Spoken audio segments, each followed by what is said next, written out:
David Cameron returns to the UK government as Foreign Secretary and Suella Braverman fired as Home Secretary. Fighting rages near Gaza's largest hospital, with people, including babies in need of help, trapped inside. And a murder and attempted robbery suspect appears in court 32 years after crime was committed.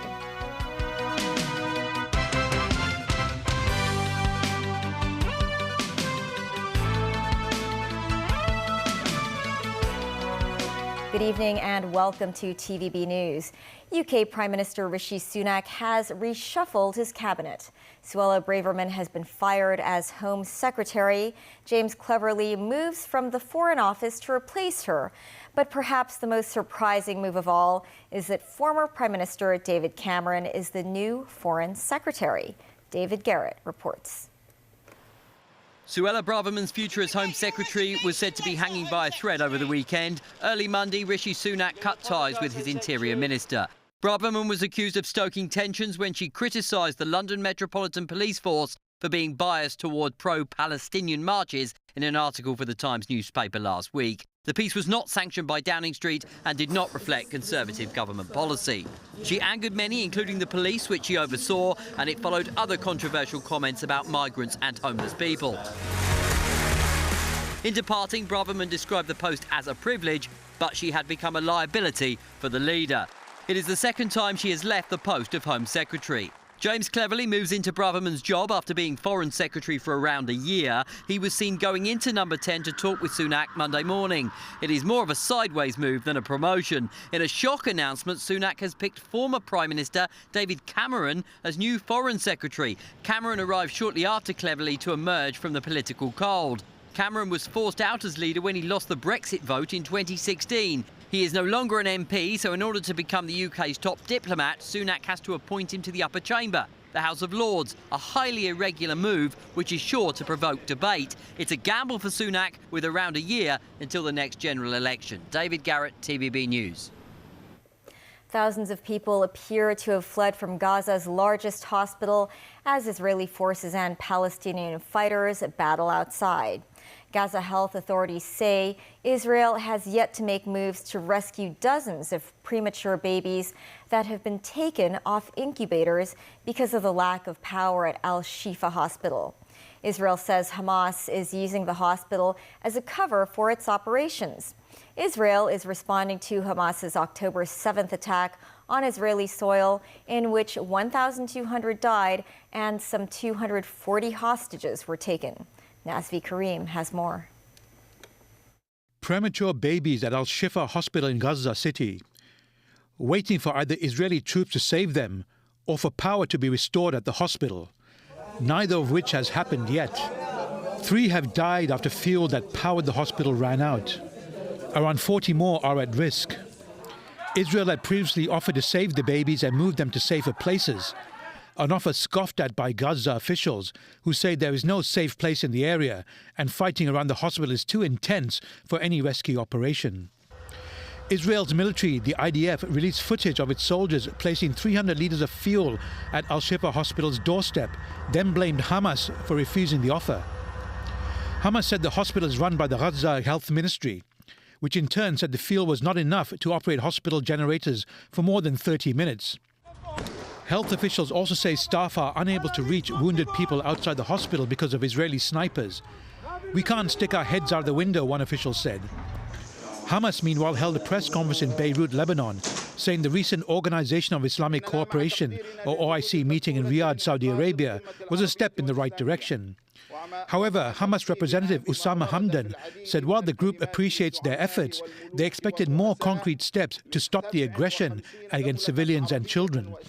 Hamas also said it may suspend talks on the release of some 240 hostages because of Israel's continued airstrikes and ground assaults. This as negotiations involving Israel, Qatar, the US and Egypt continue in a bid to free the captives. US National Security Advisor Jake Sullivan told ABC News that they are determined to bring home the Americans taken hostage. Amid fears of the Israel-Hamas conflict spreading, the U.S. military conducted airstrikes on 2 locations in Syria, while Israel and Lebanon's Hezbollah continued to trade fire. U.S. Defense Secretary Lloyd Austin said in a statement that the strikes were against Iran and its aligned groups and was in response to attacks against American forces in Syria and Iraq. Austin said they targeted a training facility and a safe house elsewhere in Syria. In another development, the Israeli military said its forces struck areas in southern Lebanon as they battle Iran-backed Hezbollah. Israel said Hezbollah had fired anti-tank missiles at a community over the border, badly wounding utility workers. Hezbollah had previously said it would not enter the war. Concerns over anti-Semitism are growing as Israel's war against Hamas continues. In France, more than 180,000 people took to the streets across the country to draw attention to rising hate crimes against Jews. Meanwhile, in Canada, a Jewish school in Montreal was hit by gunfire on Sunday. No one was injured, but it was the 3rd time in less than a week that a Jewish school there was targeted. David Garrett reports. For the French Republic, but against anti-Semitism. That was the message on the streets of Paris. The French capital has seen many large pro-Palestinian movements since October 7th, although other cities have banned them. These people do not necessarily see themselves as the other side, but wanted to show their fears of a racist backlash against Jews. Former Presidents Nicolas Sarkozy and François Hollande were at the front of the group. Current leader Emmanuel Macron did not attend, but sent a message of solidarity.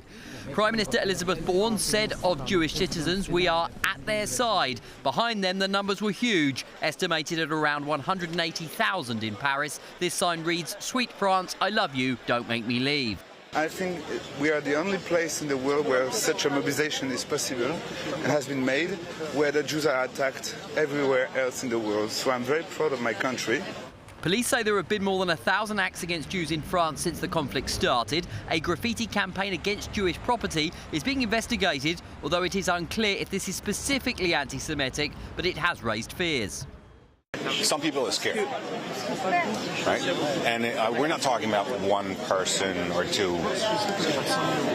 And and these people are part of a community, and this community represents 1% of the French population.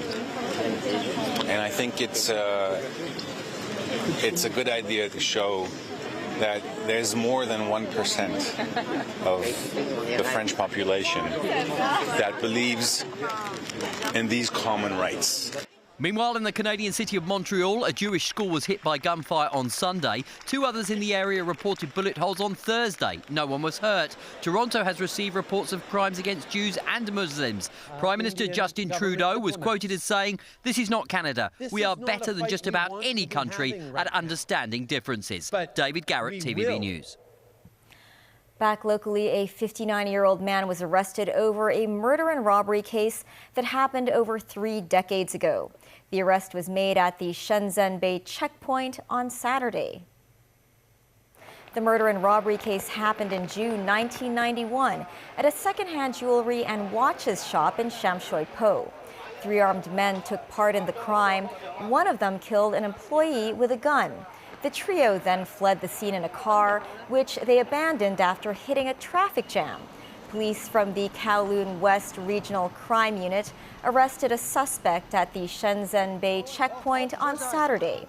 They found the man's fingerprints matched those collected at the crime scene 32 years ago. The man is a mainlander who is trying to cross the border with his family in a 7-seater when an immigration officer discovered his name on a wanted list. The 59-year-old was charged with murder and attempted robbery. The man, surnamed Wen, was taken to Kowloon City Court this afternoon. Armed police officers stood guard outside the courthouse. The case was adjourned until January 15th. A forensic biomedical science expert says DNA can be preserved at low temperatures for many years and still produce accurate results. This after the man was arrested based on his DNA and fingerprints 32 years after a murder and attempted robbery case. Mimo Singhai reports. DNA and fingerprint evidence are two key tools police often use to identify suspects and solve criminal cases.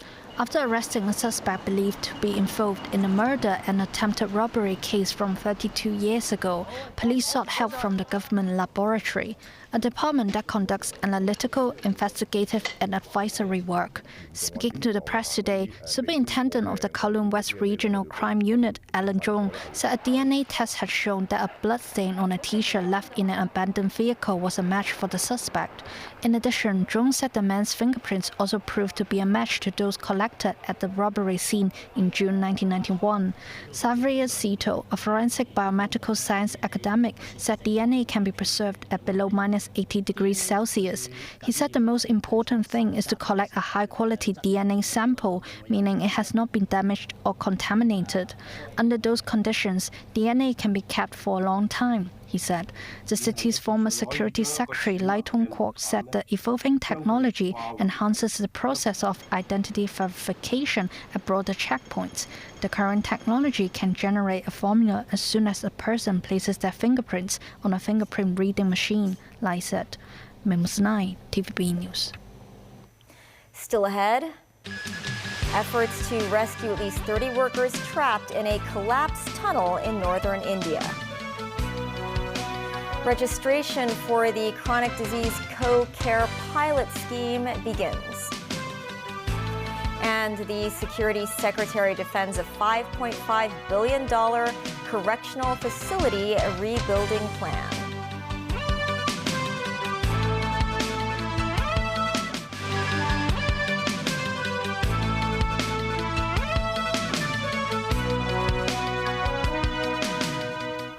Welcome back to TVB News. Rescuers in India are working to free at least 30 workers trapped in a tunnel that partially collapsed. It happened Sunday morning in the north of the country. The tunnel was being constructed on a national highway that is part of a Hindu pilgrimage route. Earth movers and trucks were removing soil to get to those trapped. Rescuers made contact with the construction group and say they are safe. Initial communication was made with a scrap of paper. They have been supplied with oxygen, food, and water while they wait to be rescued. A clear path free from debris needs to be created so they can leave safely. Starting today, eligible residents can register for the Chronic Disease CoCare pilot scheme. The plan aims to provide people with diabetes or hypertension with subsidized screening and follow-up consultations.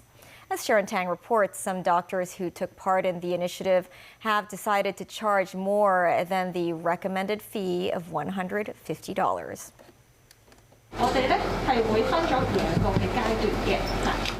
Residents who wish to take part in the Chronic Disease CoCare pilot scheme must first register in district centres.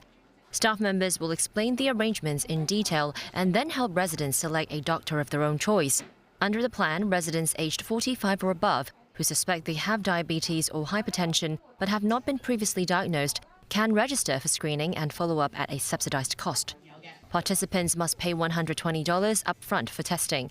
Those who are diagnosed with diabetes or hypertension are entitled to a maximum of 6 subsidized consultation visits a year. Doctors are recommended to charge patients $150 per diagnosis and prescription. Some residents say they have picked a doctor who's charging less. This registrant said the testing fees are expensive in private clinics around town. She added, "As I grow older, there's always something wrong with my body, but I can't exactly tell what it is." So far, only about 400 family doctors are taking part in the pilot scheme. Among them, 20% of them will charge higher than the recommended $150. Secretary for Health Lo Chung-Mao stressed the point of the scheme is to offer options for residents, adding fees have always varied within the private medical system. As to whether the initiative will be extended to other chronic diseases, Lo said it will depend on the effectiveness of the current scheme. Sharon Tang, TVB News. Authorities are aiming to complete legislation on Article 23 of the Basic Law by the end of next year. Secretary for Security Chris Tang said authorities will begin consultation work after drafting the legal framework.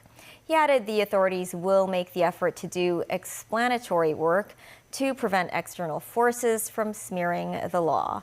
Sharon Tang reports. At a meeting of the Legislative Council panel on security this morning, the security chief gave details about security-related measures announced in Chief Executive John Lee's latest policy address.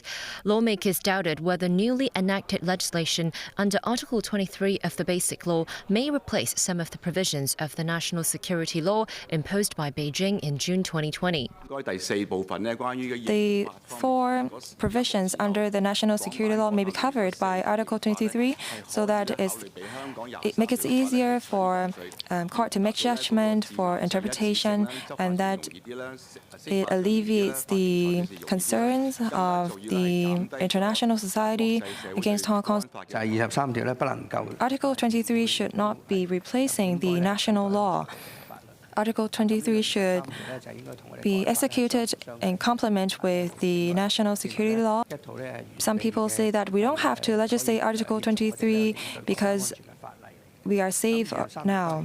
Some people say that we are damaging Hong Kong's image and hurting business because we mention Article 23 all the time. This is a very difficult or dangerous mindset.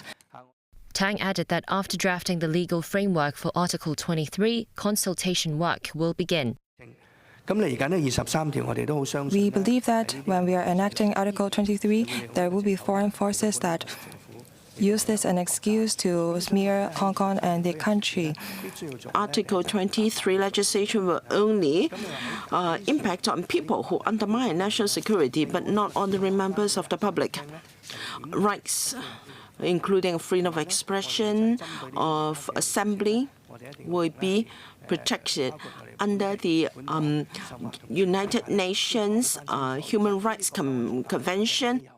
Meanwhile, many lawmakers also raised concerns about the increasing number of non-refoulement claimants who smuggle themselves into the SAR. The Security Secretary said the government must thoroughly fulfill its duty under international conventions in accordance with the rulings of the Court of Final Appeal. Sharon Tang, TVB News. The Secretary for Security today defended the government's $5.5 billion plan to rebuild parts of the Lai Chi Kok Reception Center. This after the LegCo Public Works Subcommittee approved the funding for the proposal earlier, despite strong opposition from some lawmakers. During last week's meeting, some called it a, quote, five-star prison project, comparing the construction cost to that of building a five-star hotel. Secretary for Security Chris Tang took the initiative to address the criticism today. He noted everyone should be respected no matter who they are, adding he will meet up with lawmaker Junius Ho, who publicly denounced the plan. Online articles have also criticized the plan as, quote, soft resistance, saying the aim is to damage the government's credibility and create more financial pressure for the administration. Tang condemned the articles, stressing that all officials are faithfully performing their duties. The Housing Authority hopes more construction contractors will introduce robots to help build public housing units. This robotic machine is hard at work painting a wall. With the help of the machine, painting time can be largely reduced. However, the machine is only designed for inside use and can reach a maximum height of 6 meters. The Housing Authority hopes the problem of insufficient manpower in the construction sector can be addressed with the introduction of robotic machines. That's the news. Pearl Magazine is up next. See you then.